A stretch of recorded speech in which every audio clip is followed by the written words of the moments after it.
everybody.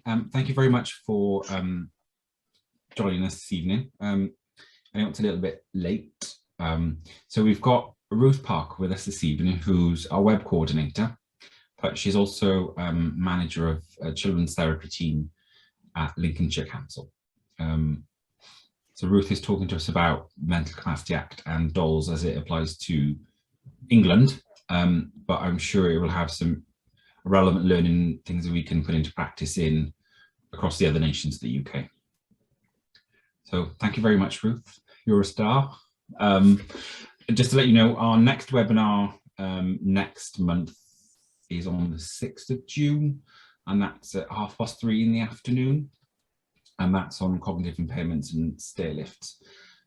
What we're hoping to do for the next part of this year is trial different times of the days to see what kind of suits, so we can hopefully meet everybody's needs, and kind of hopefully all of the members can access something at some point, whether it's in the day or the evening and things. So I'll hand it over to you, Ruth.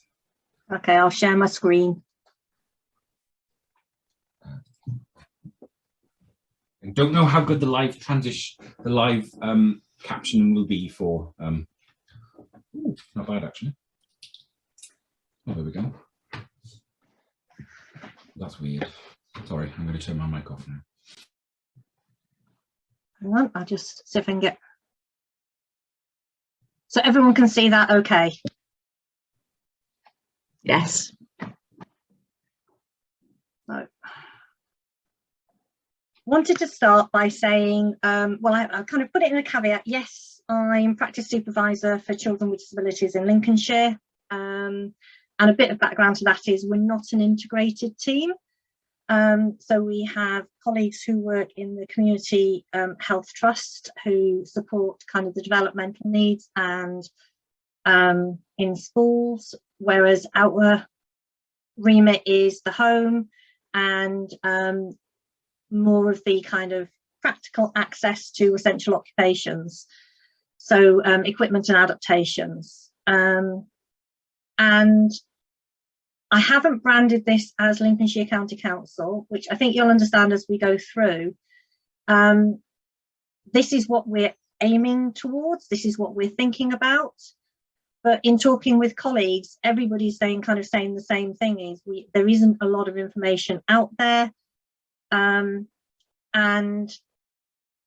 yeah, I have actually been with my head stuck deep in the sand. And the rabbit is the nearest that I could get to a rabbit in the headlights. You know, I've been varying from, let's ignore this, you know, it's not happening yet, to, oh my God, this is too big to think about. So I've been pulling together bits and pieces, talking to as many people as I could, and I came up with something. So this is my something. And what I really do want to say is I am not saying this is the right thing to do. What I'm saying is this is where we're starting from. So definitely not an Einstein. Quite happy for people to pick holes in it. I just felt that we were at a point where we really had to start somewhere. And I'm not dwelling on the legal stuff. You know, there's plenty of information out there.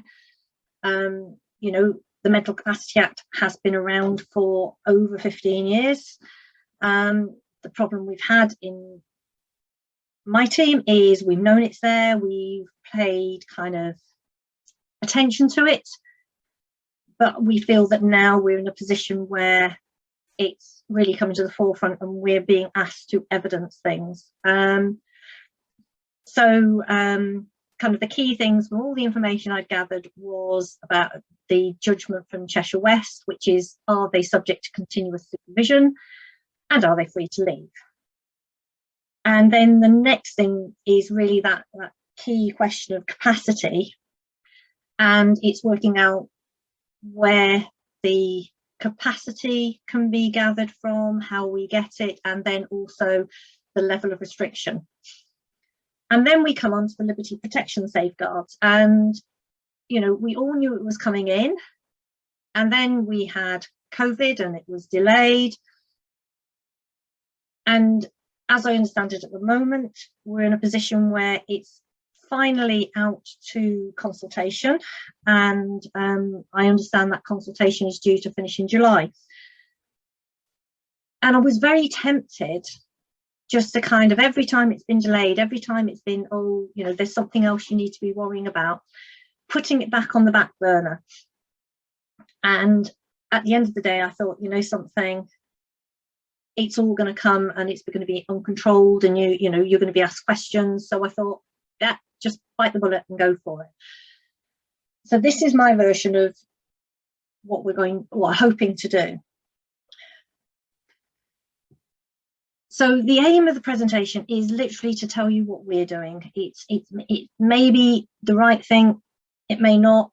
It feels like the right thing for Lincolnshire. And then really to let you know the challenges that we're facing here and what we think we can do about them.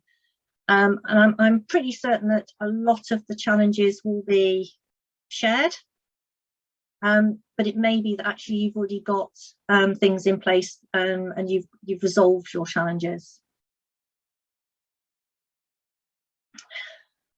So when I kind of took a step back, I thought, well, again, the whole thing seems really big, and actually I needed to make it feel like it was manageable. If there's too much going on, you know, you're never going to be able to focus in. So I felt that really what we needed to do was we needed to look at what the team actually needed to change, and then worry about everything that we've done in previous years. So that's kind of really my area of focus before we start looking at kind of the next steps after. So I'm not sure if I can get rid of, I don't know if you can see this bit that says I'm screen sharing. David, is that showing on your screen? Because I'm not sure I can get rid of it. I'll stick it over here. Well, I can okay. see you. I can see everything. That's all right. I got something on that was blocking some of the screen. So when we were looking at the challenges, the first thing, as I say, we've got historical equipment and we've got historical adaptations that are out there. And that's a huge body of work and has some other challenges associated with it. And then we needed to think about parents, because actually their expectations of what being a parent is are going to have to change. You know, people who are parents all have different ideas of what good parenting or their style of parenting is, but actually we're now saying that there are aspects around that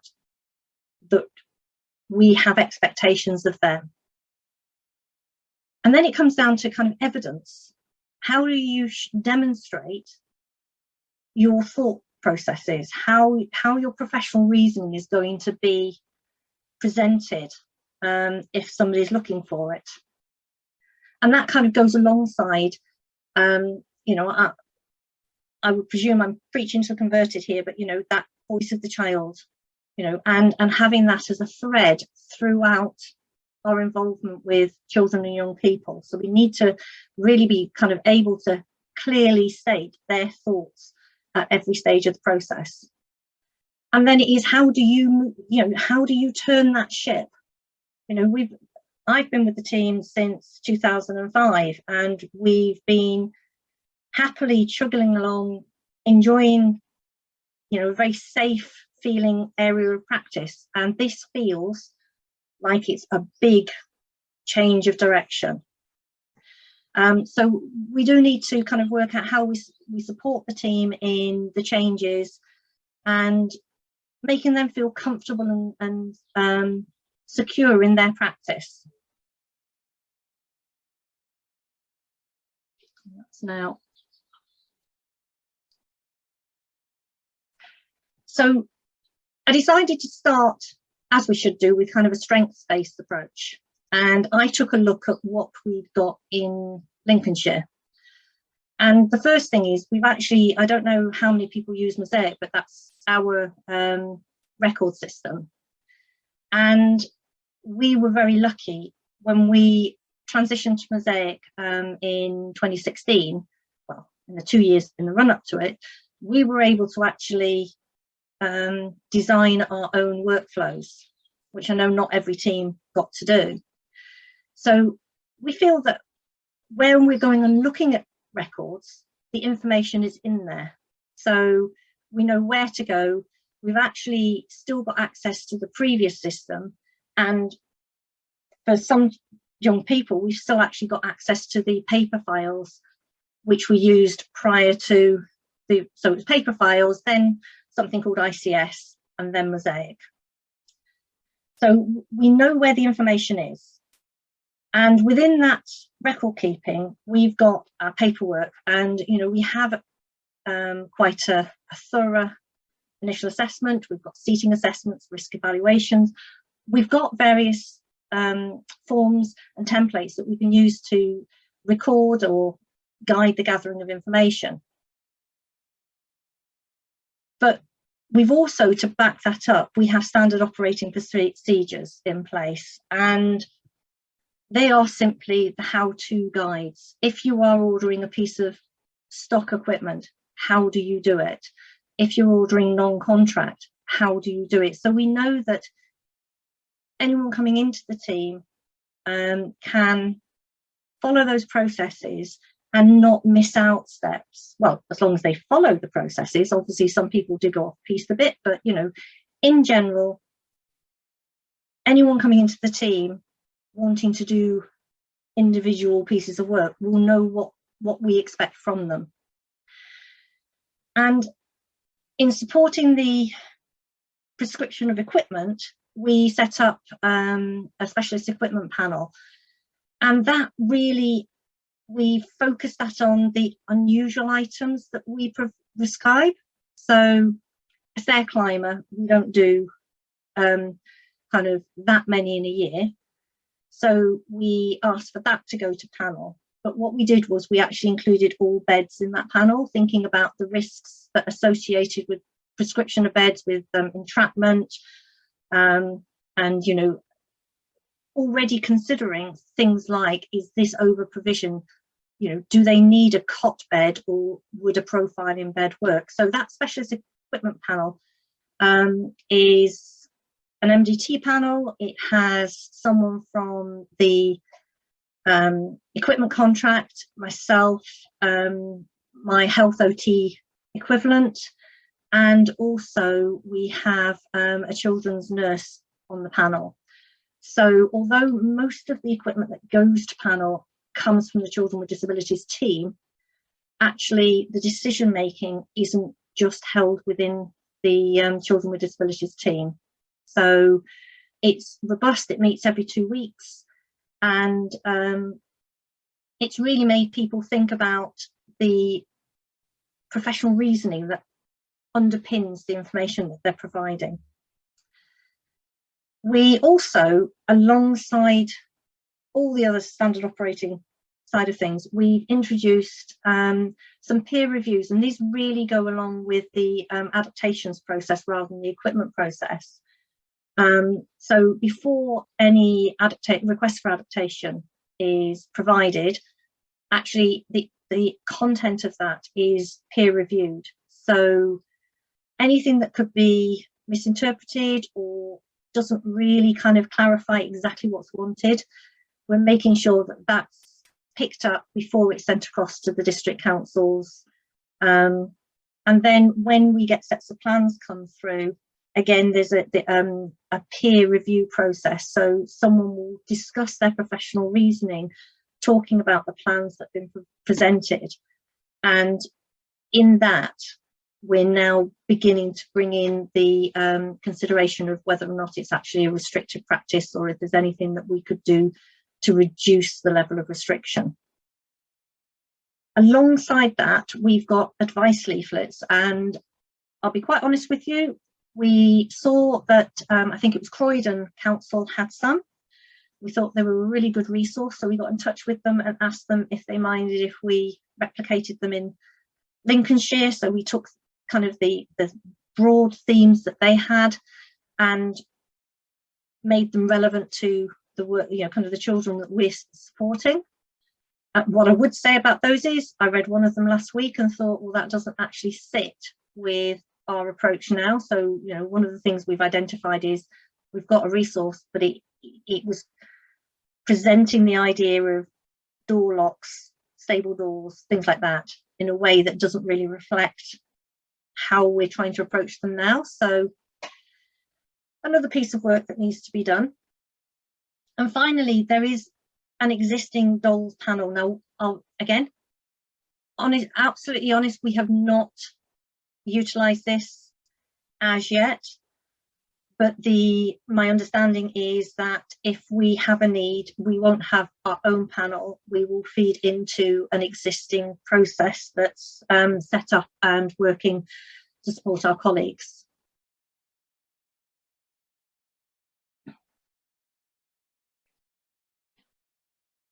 So the next what question really was, what are we considering that we should be worried about, really? And you know, it is, for most of them, it's the beds. Safe spaces we don't do a lot of, but we do some. Then there's the padded rooms that we never used to, but we found they've become more frequent and an option that we're being approached for right at, you know, kind of early doors. Things like stair gates and stable doors. Any form of locking of a room, and then it kind of widens to cameras and monitoring devices. And we know that a lot of people are, you know, CCTV is very easy to set up now. Baby monitors, they used to just be audio, now they're kind of two-way and have video. So, you know, people are using those. There's apps on phones. All of that kind of gets lumped into this consideration. And then actually the amount of oversight that a child needs, even though it's not something that we recommend, it's one of those things that if you pick up on it through conversation with parents, I mean, what made me put that in was actually reading a recommendation, a request for assessment for an 8-year-old with epilepsy. And the parents were very clear, their level of concern and anxiety meant that they did not let that child go upstairs on their own, go to the bathroom on their own. They literally would not let them do anything. And they were asking for ground floor padded room to keep him safe. And that just made me feel that, you know, they were being very restrictive. But even without anything that we provided, you know, and yes, at 8, he doesn't come under liberty protection safeguards, but we still need to be talking to them and kind of trying to reduce their level of anxiety, but in a measured approach. Door sensors. So if you put a door sensor on a bedroom door and it alerts someone that the door's open, then that isn't a level of, you know, if we go back and apply that Cheshire West thing, is this something that a child who's typically developing would have? Most children do not have sensors on their doors. And then kind of we looked at, maybe we should look at non-standard garden fencing. The verdict out on that one.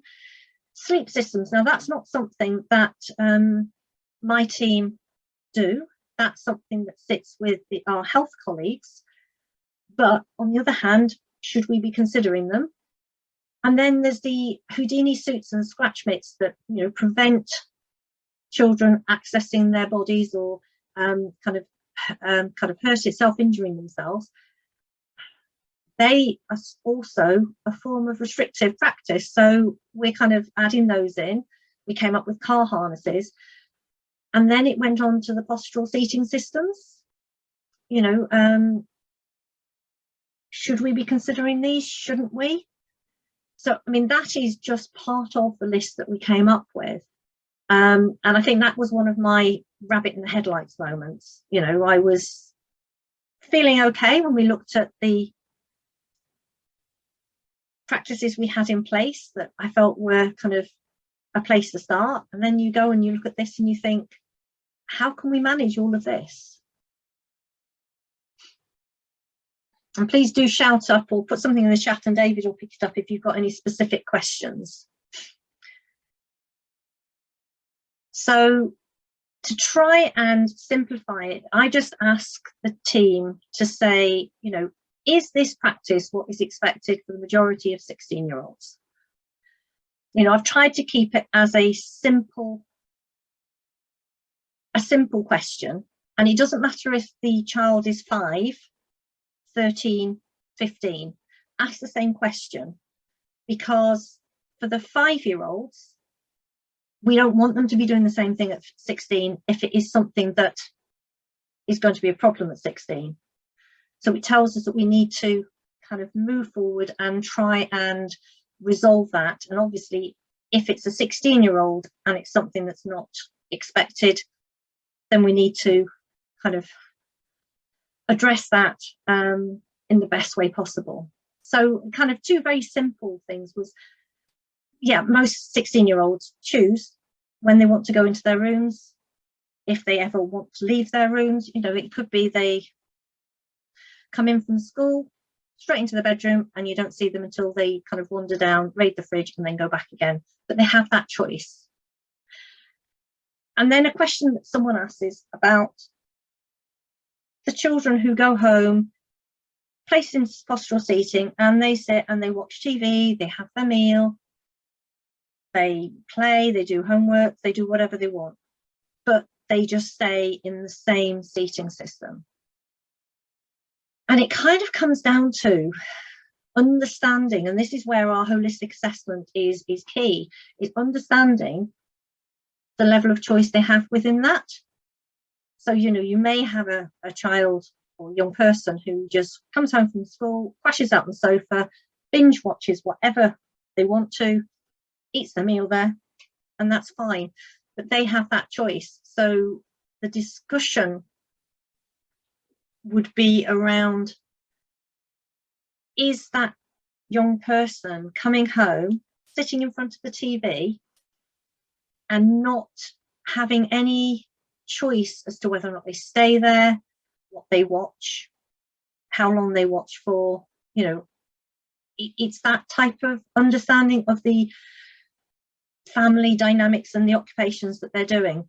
You know, so if you have someone who's I don't know, very broad brush here, a very girly girl who's into the Real Housewives of whatever, who comes home but is actually then watching the snooker, the football, whatever, because that is what the other people in the room want to watch, then that is actually quite restrictive for them.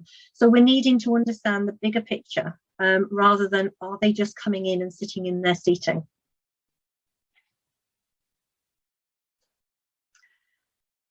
And that leads to the difference between postural support and restraint. And somebody pointed me in the direction of the, and there are links at the end of this, and I've not gone heavily on links and quotes and things.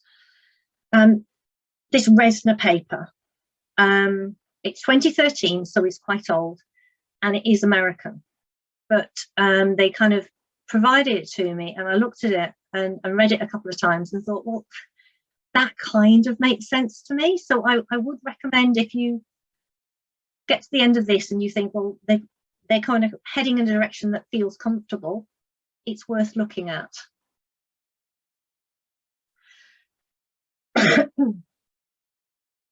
And from that paper and from kind of the thoughts and the discussions that we've had as a team, this business of restraint versus postural support, I mean, if we stick with seating, it kind of clarifies things, I think, is what is it being used for? you know, if someone's sitting in a seating system and the chest harness is holding them in a position that means that they can maintain eye contact, eat, do homework, that's one thing. If they're in a seating system and the chest harness is being used just to keep them in the seating system,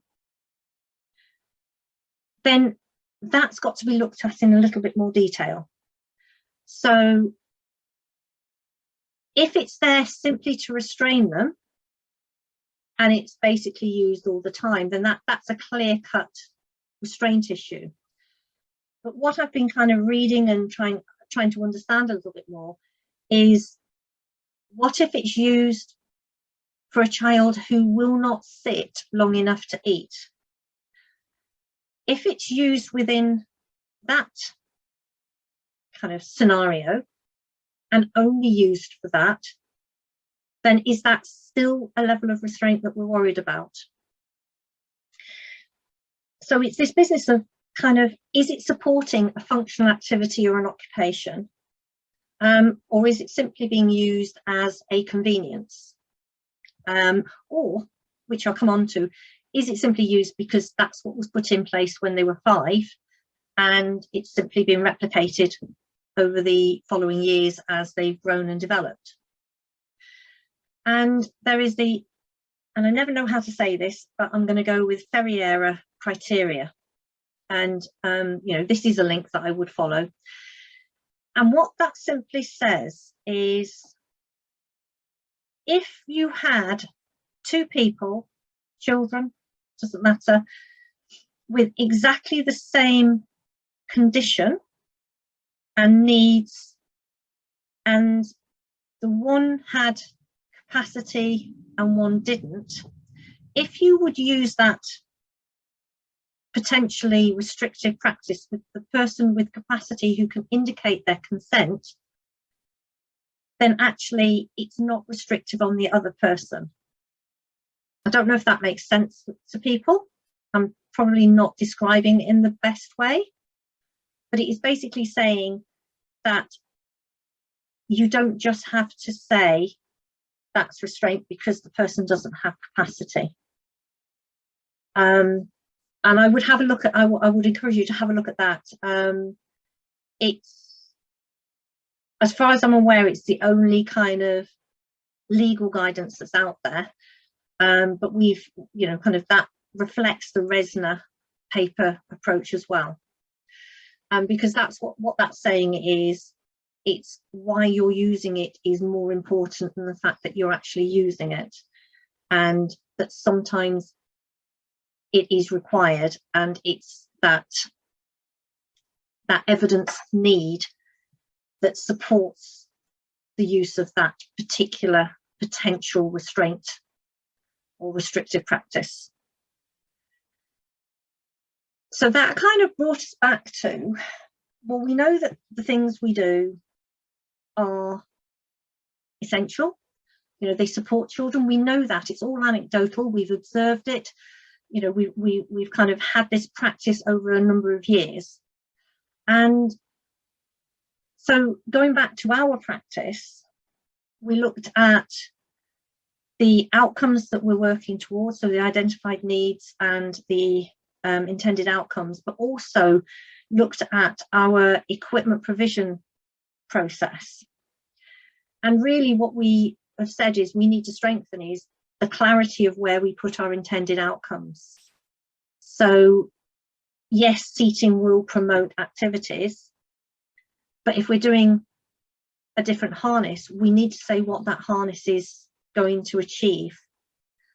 And also, if we don't give this different harness, what is the difference? What is going to restrict that child then? Because I've come to realise that actually the restrictive side of things, it can be restrictive if we don't provide something. So if we don't support somebody fully in a seating system, then we will restrict them from doing some of the activities that they have the potential to do.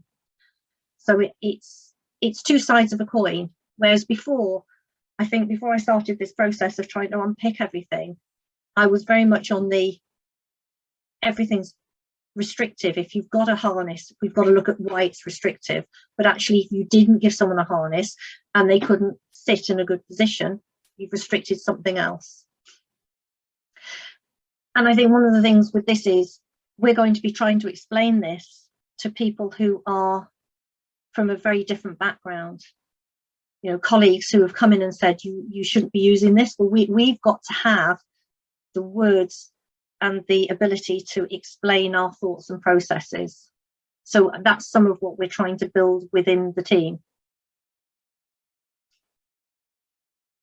So on the seating side of things, again, linked to the Resna, you know, he's looking at, we frequently use laterals. They hold someone in a, hopefully a midline position if it's achievable.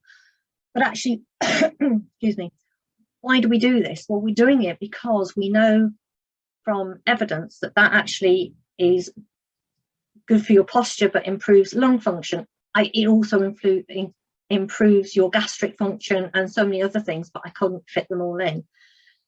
If somebody won't sit with their feet on the foot plates of seating, then actually that affects their core stability. So use at times of ankle huggers may actually improve that core stability.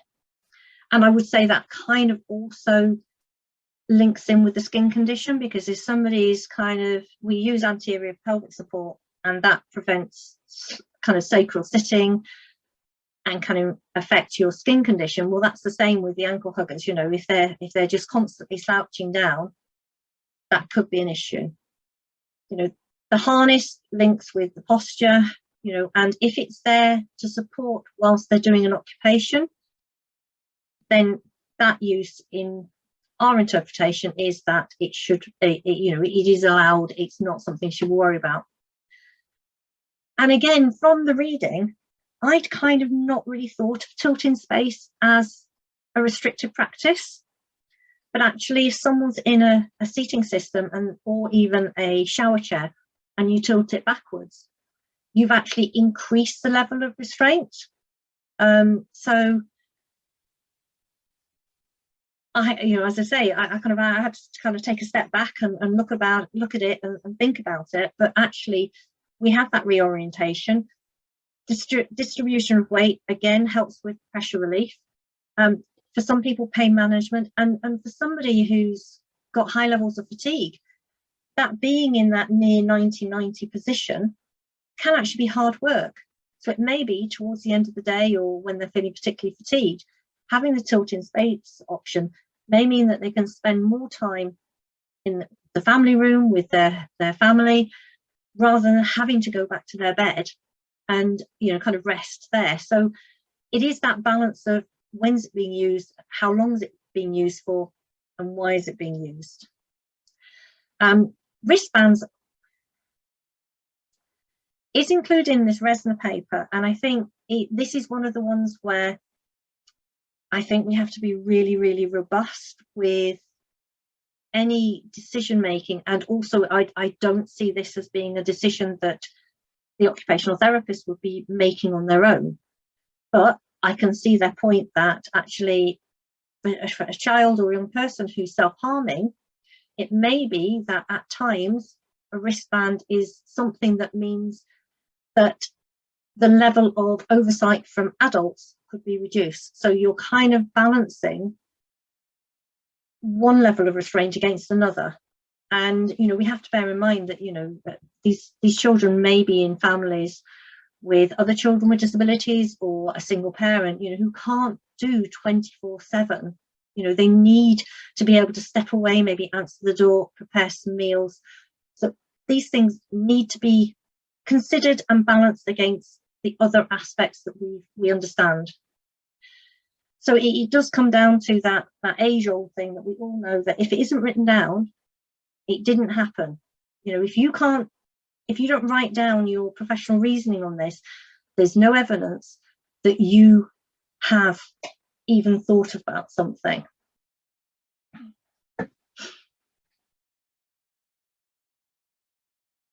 Sorry, I've lost my cursor. Okay. But the comment after that last slide was basically that's still just about everything that we do. You know, and my whole team were rabbits in the headlights. They were really quite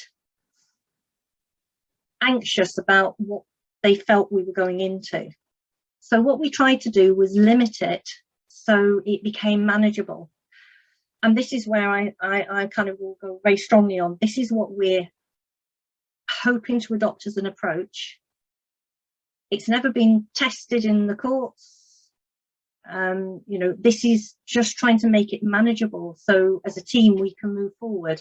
I think this will evolve. But we decided that if something like, if we talk about seating and harnesses, because that's probably the easiest thing to think about, if we're using it for a kind of a bounded activity like a meal or homework, then we're not going to worry about it. We feel that, you know, we all sit down for a meal, well, hopefully. You know, we all have that time, and it is expected that you would stay in the same place for that meal most of the time. So we're not going to worry about it. We're not saying that it isn't restraint in any way, shape or form. It may be, but as long as they're not sat there and expected to eat their meal over a 3-hour period, then we're not raising flags.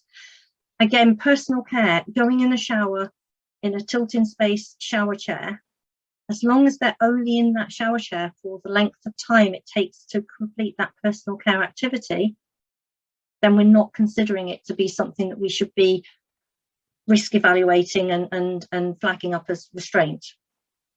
Even if harnesses and other kind of laterals and things like that are involved. The same goes with toileting and bathing and homework and play. And I can see someone's got their hand up.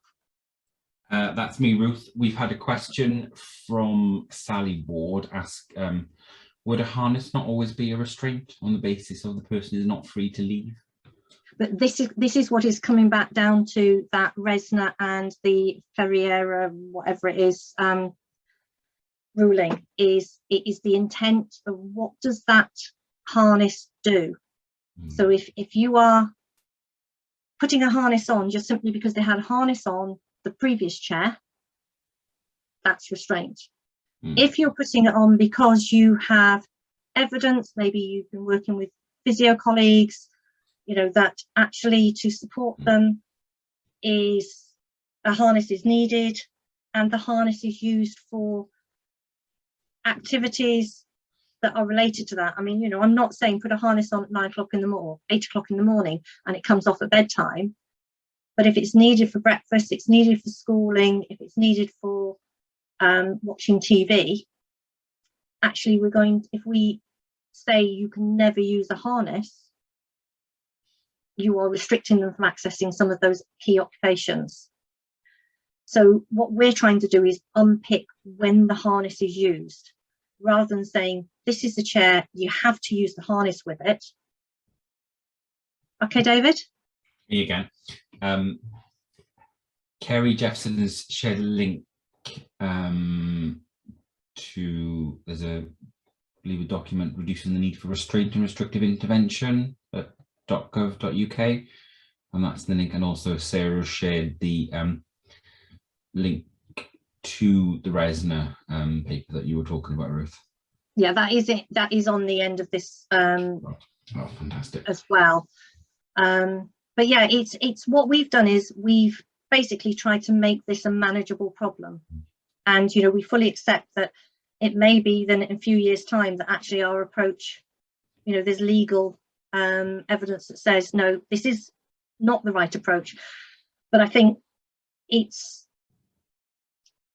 making this a manageable kind of change of direction for us. You know, if other people are in a kind of further forward and if they've got the processes in place, then that's fine. But what I've kind of pulled together is what I see as manageable chunks. I did go on a training session just recently, and this barrister presented, and It was mainly for social workers, but he did dip into the world of equipment. And he basically said that everything, including hoisting, was deprivation of liberty, and we would have to go to court of protection for everything. And I think that's where the level of concern was. Sorry, David? That seems a bit unworkable. Well, that was in place for everything. But that if you don't kind of take the approach that says, have a look at why it's being used, then everything becomes a deprivation of liberty. You know, a door that is shut is a deprivation of liberty. And I just felt that we couldn't, as a team, do the day job. We could spend all our time evaluating risk. So hoisting, I've put in bold because I need to kind of, after that, I need to go back and look at it. But if hoisting into a bath facilitates bathing, and it's the safest method of getting a young person from anywhere into that bath, then we're either restricting them and restraining them because of the hoist, or we're restricting them because they haven't got access to their bathing. Sorry, David, is that a legacy or is that a new query? No, it was just a comment from Kerry Jeffson, saying that sometimes a piece of equipment can be both a posture and pressure and a restrictive intervention. But if somebody can remove that harness independently, then it wouldn't be considered a restrictive intervention. No, definitely anything that a young person can remove immediately stops being restrictive because they have that choice. I was talking to one of the social workers today, and they've got a 15-year-old who likes to run off when he's out, but he has no risk awareness. He's too big and too strong for someone to stop. And they were evaluating the different risks of different things. And one of the things that the respite unit have been using is a weighted backpack because it slows him down. But he can now take that backpack off. But he associates the backpack with going out, so he puts the backpack on. It slows him down, it restricts him. But they also know that he can take that off because he does, and then they have the problem that he's off and away. But I'm not sure how we resolve that one. And David? Just a comment from comment and question from Sarah. She's saying in the example of getting into the bath, would that be a restrictive practice if they're not able to get independently, for example, but also the lifting would be restrictive? But yes, technically it's restrictive.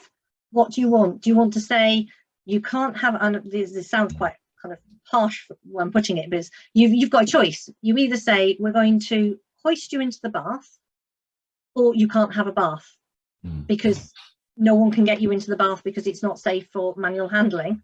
And even manual handling would be restrictive because a 16-year-old will generally bathe themselves. So it's how far to the nth degree are we going to go to make this a workable problem? And that's what that's why I'm not saying this is the right thing to do. What I'm doing is trying to make it workable for the team that I work in. We're trying, I just feel that this could suck us into nothing but evaluating risk and restraint, and you could spend your entire day doing this. You could expend your entire team's resources on doing this and never get anything else done. I've got one team member who she's got a caseload of I think 25, and of that 25 she's doing risk evaluations on 14 of them, and that is huge. But once you've done it once, you've then got your evidence trail and your ability to then go and review it. I think always the first one is the most difficult one. But we have to remember, behind all of that, actually, if we can get consent, capacity, the voice of the child, then it's not restrictive. But we just have to be really clear as to whether or not it is something that they can consent to.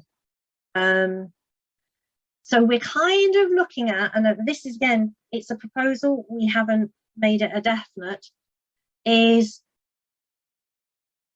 at kind of I say at 16, it would be between 15 and 16. It may be for these kind of bounded activities that we still complete some form of document that actually shows our evidencing as to why these are needed. And yes, recognizing that there is a level of restriction, but not using them would be just as restrictive.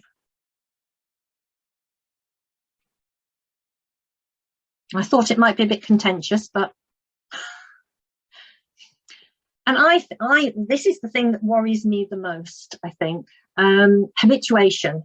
So the way I've put it is that koala is quite happy. I presume it's a eucalyptus. It's really chilled. It's really getting a decent night's sleep. I'm not sure that they'd be just that happy if we took them into a bedroom and provided them with a bed, a duvet and pillows. They would be, this is not how I sleep. He or she is completely used to chilling out on a branch. The fact that they've had the eucalyptus leaves, I think they're a bit soporific anyway, so they're quite happy. But these children, if we go in and provide something at age 4, 5, 6, and then we revisit that kind of 8, 9 years later, how are they going to be able to say that that's their preference and their choice if that's all they've ever known? You know, we do have to go in and we do have to introduce equipment early doors, but we need to be, this is part of kind of the change of practice that we need to introduce in Lincolnshire, is we need to understand that it's a process that needs to consider not only their growth and their development, but also that level of restraint. And do we need the level we put in at 5, or can we reduce it? Or even, is it actually needed to be a higher level? You know, the cot bed that's lovely and closed and they're used to it. I can't imagine, if you've never asked the question and never queried whether or not there was an alternative, that they're going to want to use to change it suddenly at 16 because a piece of paper in an act said that at 16 it becomes, you know, overly restrictive. And I think this goes alongside that business of parental expectations. You know, parents are going to become used to their child sleeping in a cot, and they're going to be resistant to the idea of changing it. And we've just had this recently. So social workers have started kind of going to court of protection, and we've had a few where they've come back to us and said, what's your reasoning and your evidence for the original provision in 2008? And because our method of recording everything then was in different places, you know, and not brought together, actually we've struggled. You know, we recognise we struggled, but also when we've gone to the parents to have a conversation with them, they've gone, you are not taking that away from me. I've had that for the last 8 years, 10 years. I can't do without it. So kind of that's part of our issue, is the children and young people are habituated, but so are the parents.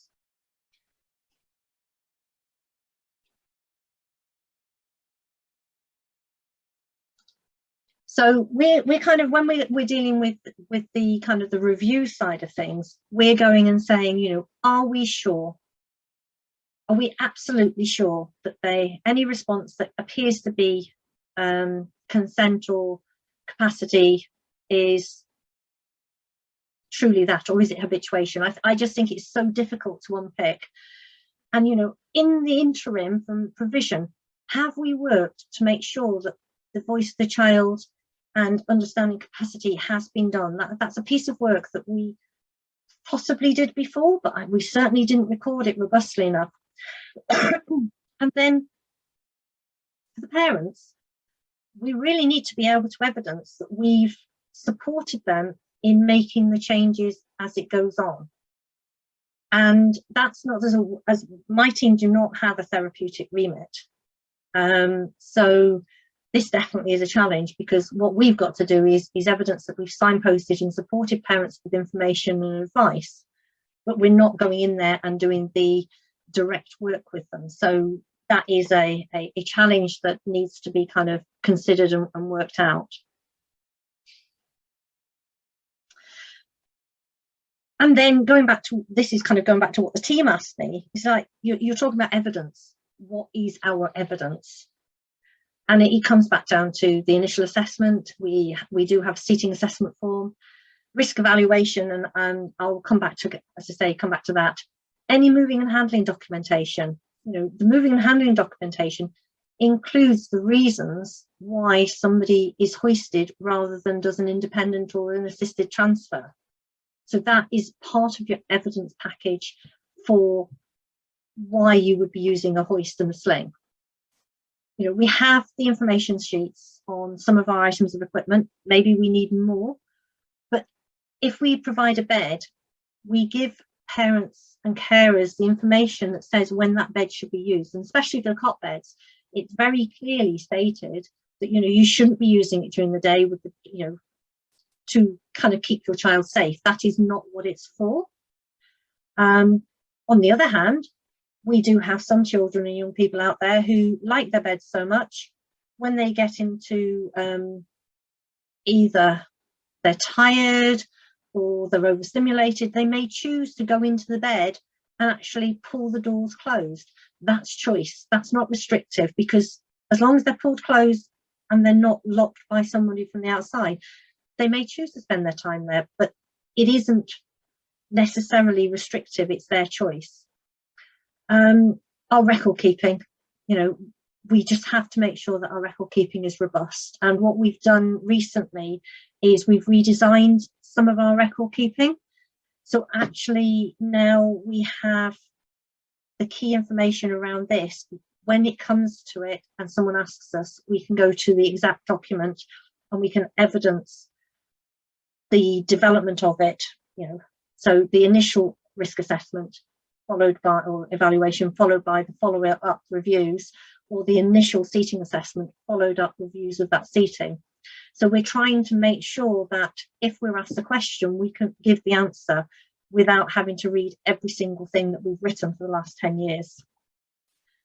And then we've got kind of evidence of any kind of signposting we've done, any information. So signposting could be to other services, it could be to a web resource, or we could be giving them the information that we hold as well.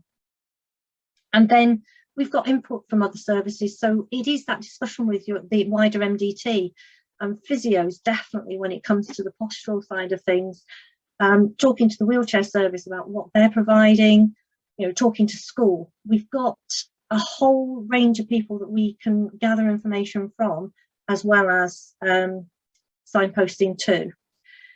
And webinars and courses, you know, we need to be showing that we've supported the parents who are struggling. So these, especially with the ones who are managing children with autism, ADHD, challenging behaviours, you know, it's sometimes suggesting they go on a course, and in that course quite often there's that kind of group support. And you know, we have in Lincolnshire, we have a parent carer forum. You know, they're really supportive, giving that kind of practical lived experience advice. It's not all about the professional saying we think this is a good idea. We need the parents to be supporting each other. And then, you know, it does come down to, do we have any external evidence that underpins what we're doing? And if it comes to postural seating and children with cerebral palsy, there is a lot out there. Beyond that, I think the evidence is lacking, but that, on the other hand, shouldn't stop us doing something just because we can't evidence it. Maybe we should just be looking a little bit harder and in different locations. So we're intending building up a library of evidence as much as we can. And this looks a bit complicated, but I tried to kind of break it down to what we think we should be doing. And really, we in my team feel that quite strongly that we shouldn't be using many restrictive practices. I'd love to say we shouldn't be using any, but we think that there's some occasions where we may have to. We think that between 3 and 6, and we wouldn't really want to be seeing anyone around this younger than 3, it's down to signposting to rehab and strategies. You know, somebody coming to me and asking for a 2-year-old and to have a cot bed, a padded cot bed with high sides, I'm struggling with that. You know, we think that is, yes, they may be in a cot, but you know, you're heading towards the point where, as a parent, you'll generally go into a cot bed, you know, a low bed, or you know, going straight into a divan bed. It's working out where we as a team feel comfortable, and certainly red flags will be raised at anything that we would consider restrictive below the age of 6. And between 6 and 12, we're really feeling that's a key point where we get to know the children and young people. We're going to understand what they want and what they need, and learn alongside that. And it could be, I mean, I've increased it up to 15. We need to be establishing those communication strategies, and some of that is going to be with consistency of what is asked. So we're kind of trying to personalize the resources that are used, and also ensure that as reviews and follow-ups are completed by other team members, we're sure that actually they're asking the same question in the same way. You know, there's no point in saying to somebody, do you like that bed 1 year, and saying to somebody a completely different question that means exactly the same thing a year later. There's no consistency. So we feel that, you know, we can hold the information. If you're using images, they can go on the child's file with a note that says these are the images that I used, and we will consistently use those images. Ideally, if we can, we'll use images of the actual item of equipment, but you know, that's not always possible. And then I've used old language here, but you know, it's what we understand is, I feel that kind of from 14 to 16, we've got to put that preparation in for that Mental Capacity Act type discussion, whether it's best interests or just establishing capacity, whatever. But we need to be doing really focused work then, not making it extra work, but introducing that to our everyday activities with them. You know, children with this type of equipment will be on an annual review. So it's just knowing that during those years when the annual review is allocated, that therapist is going out and having that as part of their focus. It's not about whether or not the seating still meets need on size. You know, is the bed still suitable for the weight limit of that young person? Then we have to, 15 to 16, we have to be recording all of that information. And following that, at 17, before they transition to adult social care, we need to be confirming that through a review. So that's kind of the processes that we feel through, but a child could come on to those steps at any point. We don't always see the children at 3. We might actually only meet somebody when they're 15.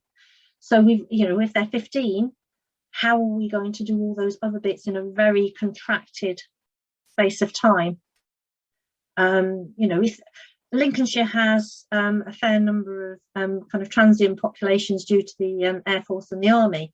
So we find that we see people who've been posted in, and we will always go back to the therapists and professionals who supported them before, but they don't always have the answers to the questions that we're asking. So sometimes we're going to have to pick up and run with what we're given. So we'll do our best. You know, it still comes down to, this is our best efforts to address the change that we've got at the moment. And this I've kind of mapped across with our social work colleagues. Again, people were kind of saying, what does this look like? And obviously at the top, if someone is able to verbalise their thoughts, their feelings, it's very easy to establish capacity. You record it, you review it, we move on. But you, on your review, have to make sure that that is still in place. It's not that you can do it once. This is definitely a process. And then, you know, you have that thing of, if they're non-verbal, but you know that they've got cognitive ability and you're happy that they've got capacity, again, you're doing that, but you're always recording it. And it's knowing how you're going to communicate with someone. Is it PECS? You know, is it Makaton? Are you going to have to work with the parents and carers to facilitate that communication? But when it comes more difficult is actually, if you're not sure and they're non-verbal and you're really questioning whether or not they've got capacity, this is the model that our social workers in our team are using, which is they do 2 attempts themselves. And then what they do is they provide parents with whatever resources they've used during those attempts. And they ask the parents and carers to use those cues with the young person. And then they revisit once they, you know, kind of, obviously it depends. If the parents are saying, well, we haven't managed to do it, there's encouragement to say, could you please do this? You kind of go back, revisit it. If you're then happy that capacity is established, that's fine. But then if you go back and you really don't feel that, you know, you've evidenced capacity to make that decision and indicate a preference, then actually whatever process is in place at the time, which I couldn't obviously specify because we're still not sure what liberty protection safeguards is going to look like, then we have to follow whatever is the relevant process at that time. And I think it's, even though it's written down there, it's still going to be quite challenging for the team, but that's where we're going with. And again, I think this business of the voice of the child is, you know, what are we recording? What does the voice of the child mean? And how do we elicit it?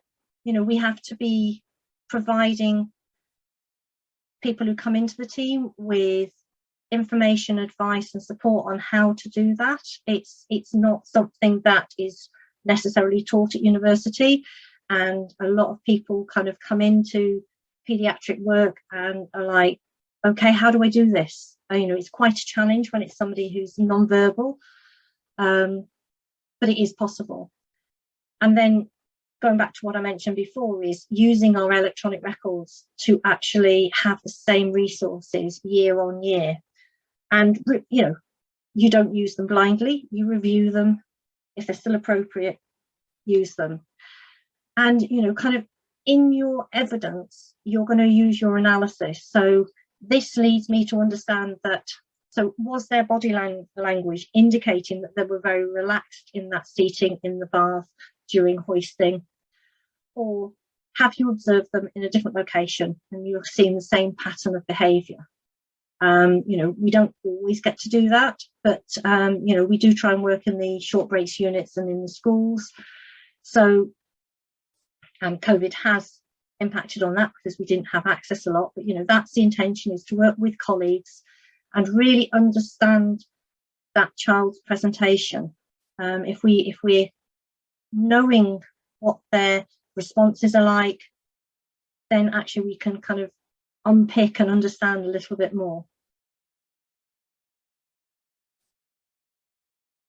So this is kind of my worries. These are the things that I try not to let me keep awake at night, you know. So in bold, it's what we're worried about, and if it's not bold, it's actually I thought something that's going to help me. I am worried about the historical equipment. There's a lot out there. we haven't historically reviewed everything. So when we first put in cot beds, we didn't record them as something that needed to be reviewed on an annual basis.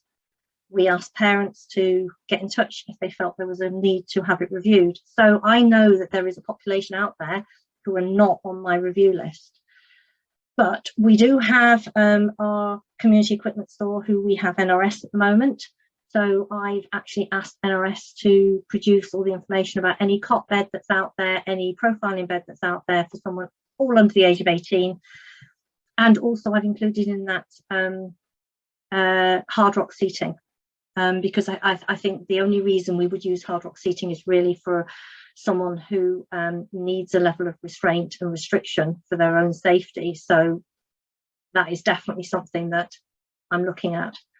And we also have some records of the equipment that we've ordered because we've got our budget spreadsheet. So we are, I can't promise that we'll be 100%, but we're going to do our best. The historical adaptations is a little bit more challenging because we do not record those, or have not recorded them. So I think since 2018 we've got them on Mosaic because we now submit them through Mosaic.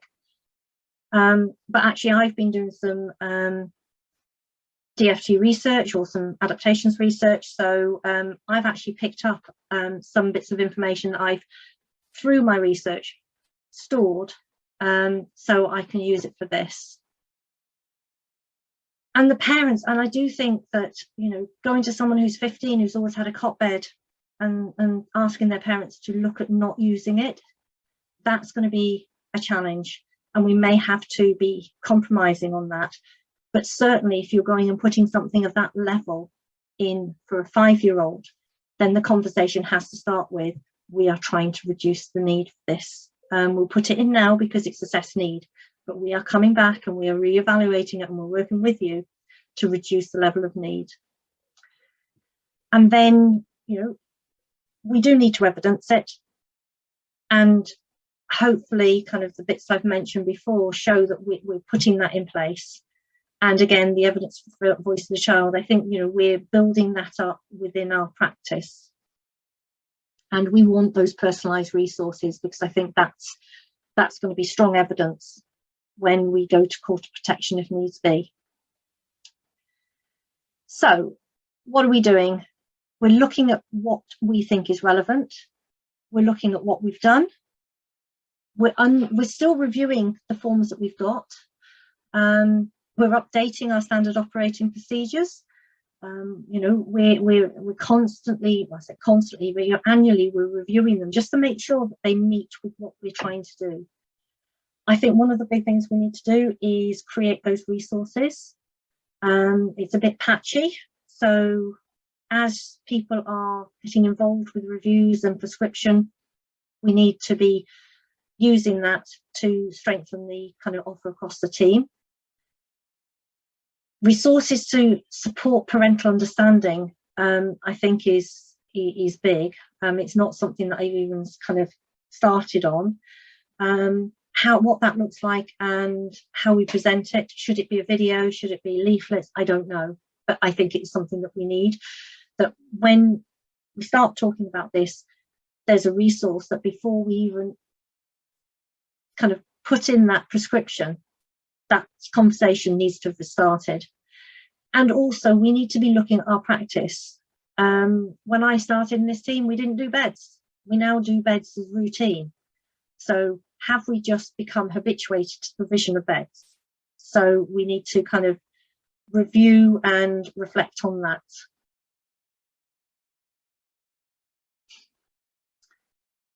And again, trying to break it down, we've come to a decision that we're going to focus on 16+ cases and try and get paperwork in place and resources in place prior to them becoming 18. Obviously, that's a population that just keeps feeding into the system.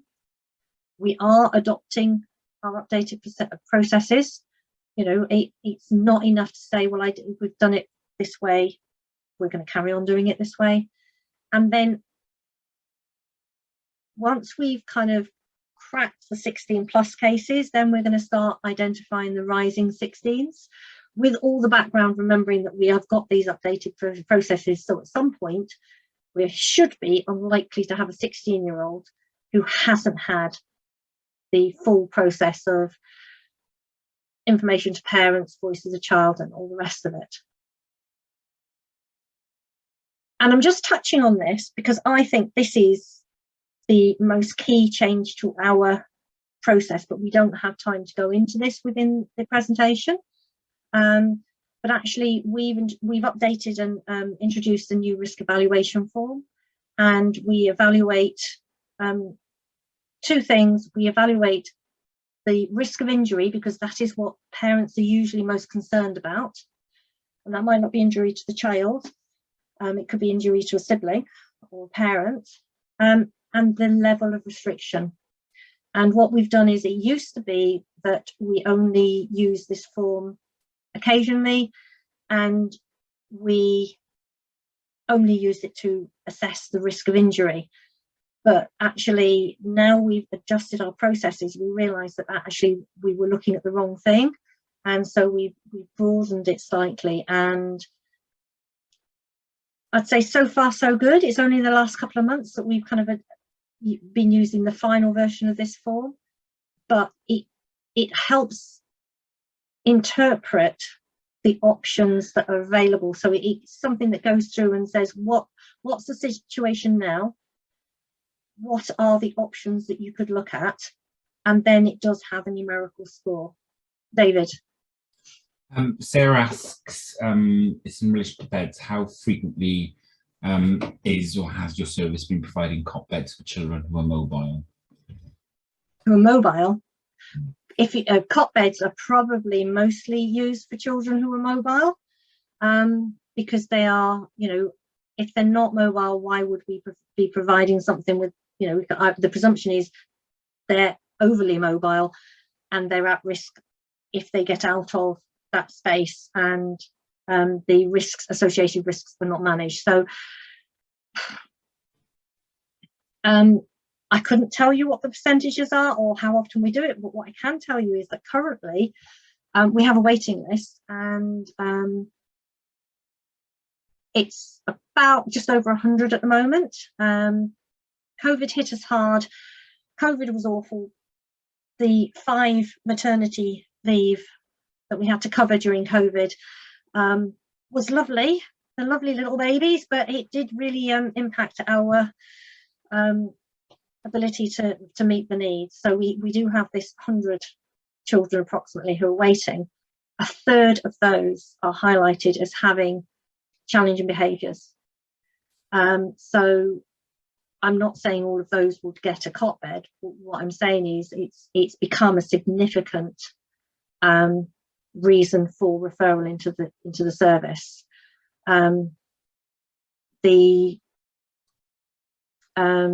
There's the specialist equipment panel.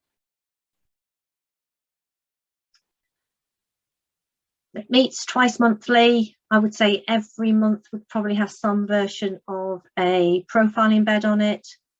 Cot beds, kind of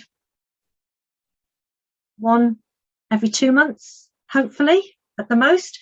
But then some months or some weeks we'll have like 3 or 4. It all depends. But we've gone from never doing them to, I think we should not do them any more than we do now, and we should always be looking at reducing that level of restriction. Is that okay? I think so. We've also got another question from Mark. We've got another 2 questions actually. Mark says thank you. What type of adaptations do you review, or would you review annually? We haven't reviewed adaptations annually. That was one of the areas that has been highlighted as not something. I think it would be something like a padded room or some form of locking, and it may be an adaptation that we haven't provided. So if we went in now and discovered that a parent was regularly using some form of lock that we haven't prescribed, we haven't recommended, we would be working with them to try and reduce that level of need. Now, what I would say is if a social worker was involved with that family as well, we wouldn't both be working on that. You know, there's no point, but we would probably be saying, we're aware of it, and whilst you're involved, you can do that if we're not actively involved with anything. So it's not all of our reviews will be 12 months, but in this new world, we may find that some of these need to be 6 months. And one of the things I said is we're not cruel and heartless. So if somebody's been sleep deprived for 5 years and we recognise that there's an assessed need for a cot bed at that point, we're not going to put the cot bed in one day and then come back the next week and go, oh, by the way, we're working to reduce this. We are going to let them get used to having the cot bed, but they will know right from the start that we're looking to reduce it. So it may be a cot bed in that scenario. We'd probably set a 6-month review. A padded room, I'm really hoping that we don't have to go down that route as often as maybe we have. If we can get the work done in the earlier years, we shouldn't need to be going to that. But I was when people come to us, I will say it is the last resort. We should always be the last resort, because what we can provide doesn't resolve the issue. It probably just relocates it or contains it. So, you know, I do kind of back requests for ground floor padded rooms on a regular basis. You know, if the child is 5, I don't see that we should be doing that. But certainly I think that it's not so much the padded room itself, if that's felt to be needed, it's how it's used, whether the door's shut, whether the door can remain open for part of the time, what level of restriction. One of the things I am struggling with is parents who are using CCTV and have done, and they've introduced it, and they introduce it because they are needing that level of reassurance that their child is safe, but actually they don't see that as restrictive. You know, they see that as a necessary thing. And someone did mention in one of the discussions I had around, I've mentioned monitoring, and they said, but what about epilepsy seizure monitors? And I think that comes back down to, yes, technically you could say that is a restrictive practice, because most 16-year-olds will not be monitored for that. But then if they need medication or support during or following a seizure, then it comes back down to that Ferrier principle, which is, if they didn't have it, no, I think it was the Resnick side of things, if they didn't have it, what is the impact of not having it? And is the fact that actually they could be hospitalized as a result of non-intervention because the parent didn't hear them, that is in itself restrictive. So there's a lot of kind of nuances and interpretations, and some of it is subjective, and it is quite, I think, quite challenging. But that's kind of where we're at the moment, to bring this into a manageable position. So as I say, I think risk evaluation for us is our best kept secret. And I was hoping to show you a version of the form, but I'm very aware it's 8 o'clock. And then those are just a few links that you may find of use. And that's me done.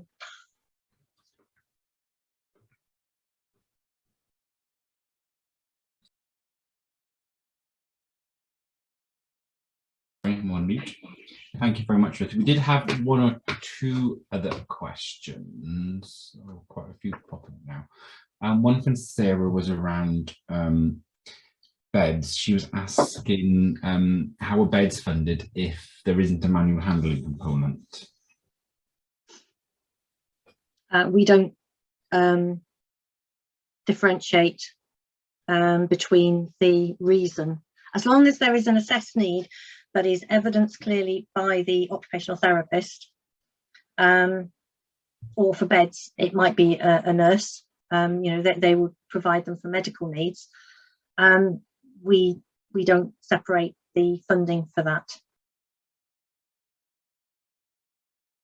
And I think and Caroline asks, do you have a review worker to complete all the reviews? Sorry? Caroline asks, do you have a review worker to complete all the reviews? In my dreams, in my hopes, my wishes, and my nighttime prayers, I would love to have somebody complete the reviews. At the moment, what we do is we allocate the reviews across the team monthly. And we have over the years talked about having someone who's dedicated to the reviews.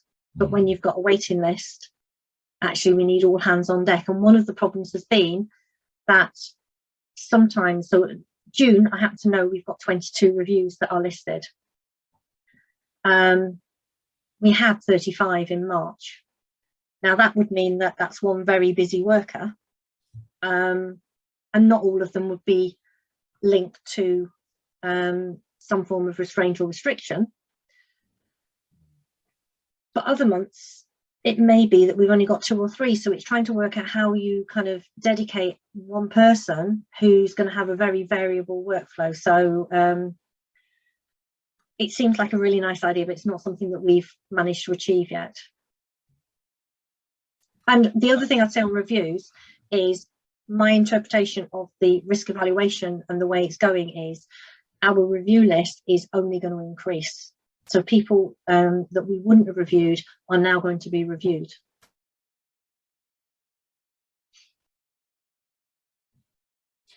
Kate also asks, do you have a specific bed assessment document?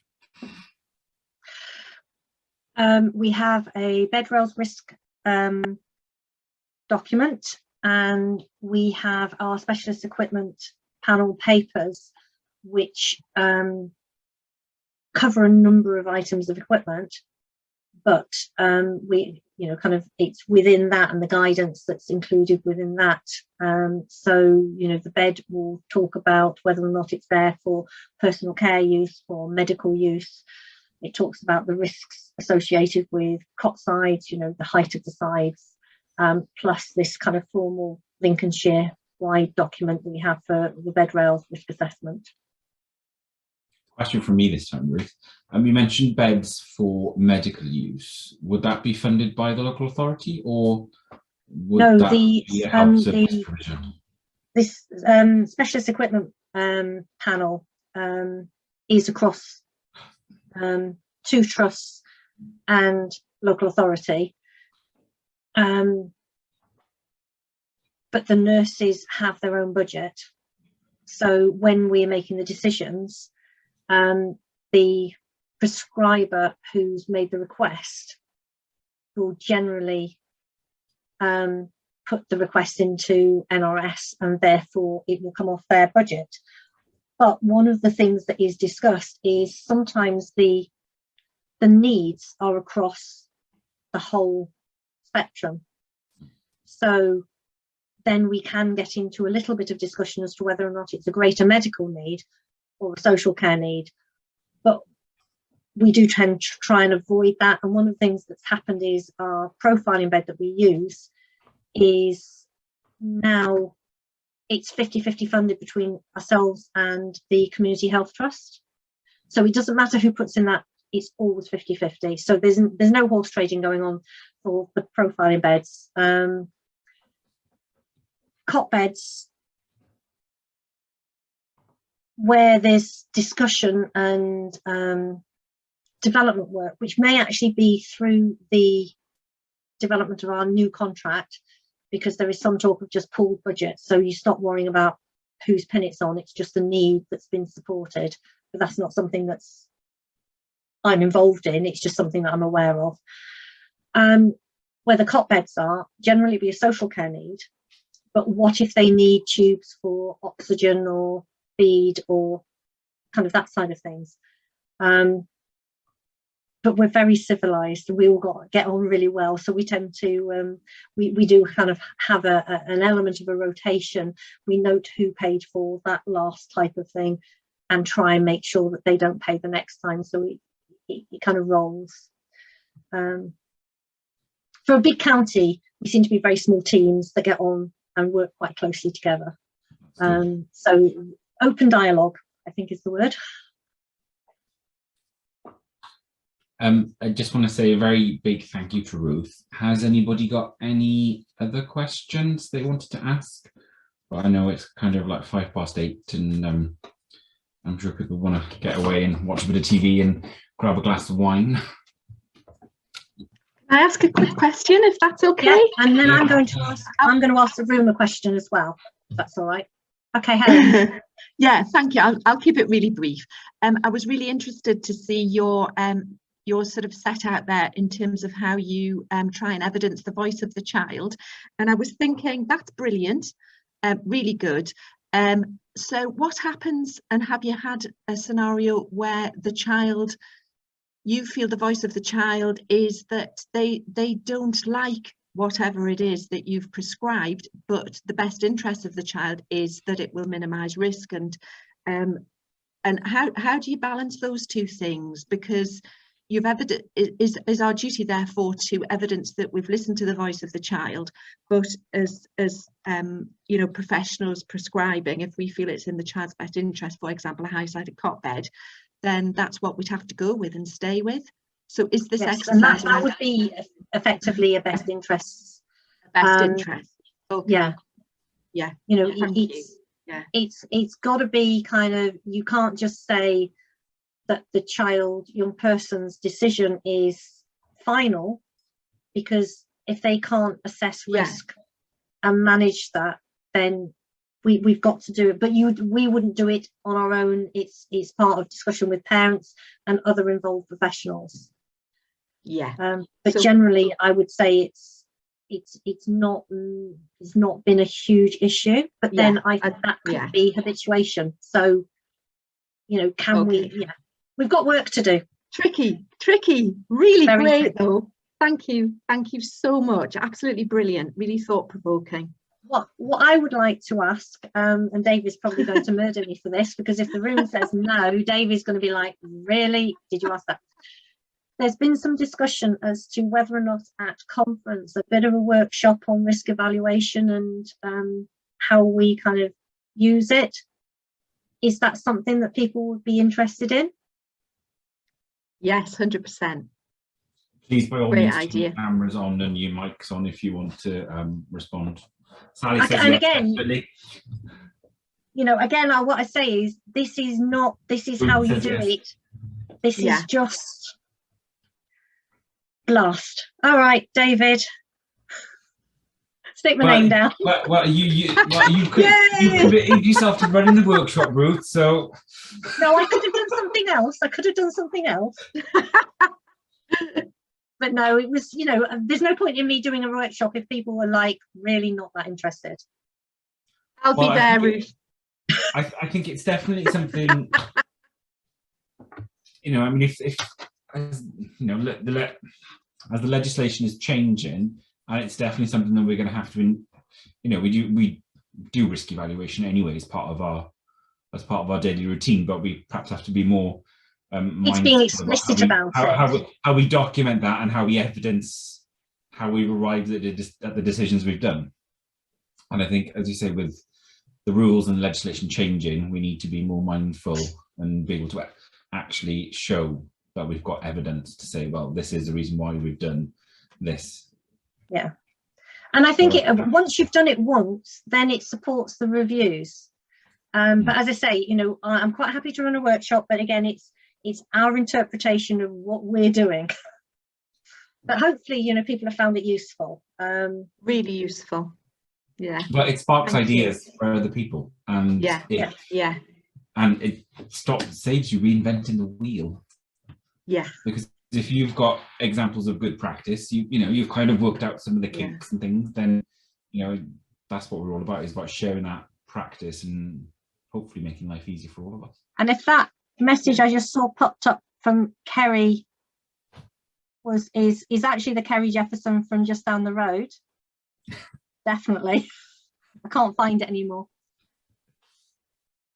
So I think there's a resounding yes, Ruth. That, okay. Yes. Yeah, thank you so much. Is your background a digital Kerry background, now. Kerry, or is that an actual background?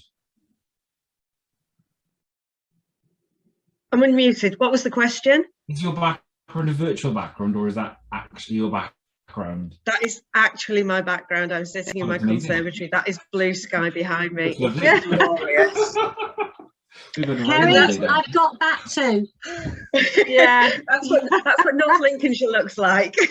Yeah, but we'll go with wider I've got Lincolnshire. grey skies and rain.